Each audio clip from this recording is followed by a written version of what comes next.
Last of Us was all about trying to put the player as much as possible into that grounded reality of Joel and Ellie as a survivor in that world. And we really constrained ourselves on design, art, etc. And then Uncharted coming back to it, it's like, oh man, cool, I can like jump.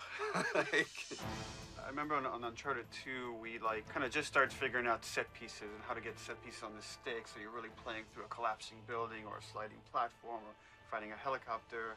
And then, you know, moving on to The Last of Us, we were kind of really concerned with how do we take those set pieces, make it more intimate, make them really parallel the story and the character arcs. And now coming back to Uncharted, it's like, okay, we can go epic again, we can go big, but we're really challenging ourselves, like, again, how do we mirror the character arcs? so we're taking what we've learned from Uncharted 2, evolved it to The Last of Us, and bringing it back, but we're still keeping that pacing in the roller coaster, but at the same time, it has to be driven by what's happening with the characters at that moment. I don't really have an option here. You know that. Yeah, maybe you're right.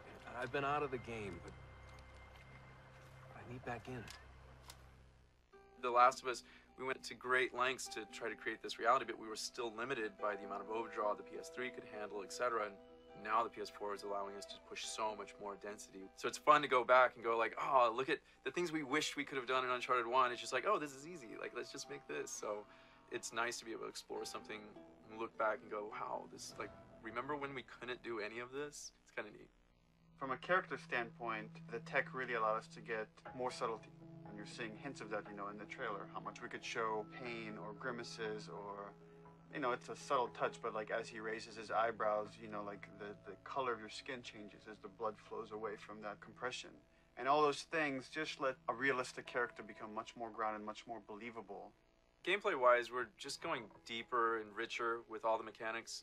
It's still going to be a roller coaster ride. It's still going to have that pacing. We still want you on the edge of your seat, but at the same time, we want to make sure that you as players, I as a player, want to play this thing and feel invested. And we want to make sure we have that with the epic, with the pacing, with the characters that we're known for. And our motto in Uncharted 2 was always keep it core. No matter how big the set piece gets, keep it on the control stick, keep the core system. So taking that into Uncharted 4 is like, okay, knowing we want to keep it core, how do we expand Nate's core moveset? How do we build more systems that will give the player more options, more ways to kind of approach, whether it's exploration, traversal, or combat? You're going to have more ways to attack those things. Ultimately, I think it will come down to how good is the gameplay, how good is the story, because without that, you know, you can have all the graphical bells and whistles and it doesn't matter. But if you have that really strong foundation, those things can really help you take over the top and really get you immersed in this journey.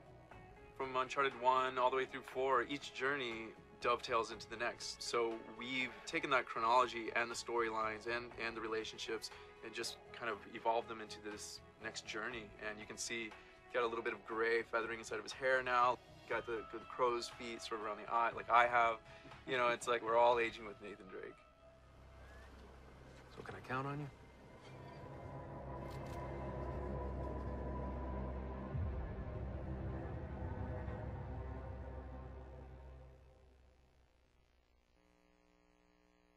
PlayStation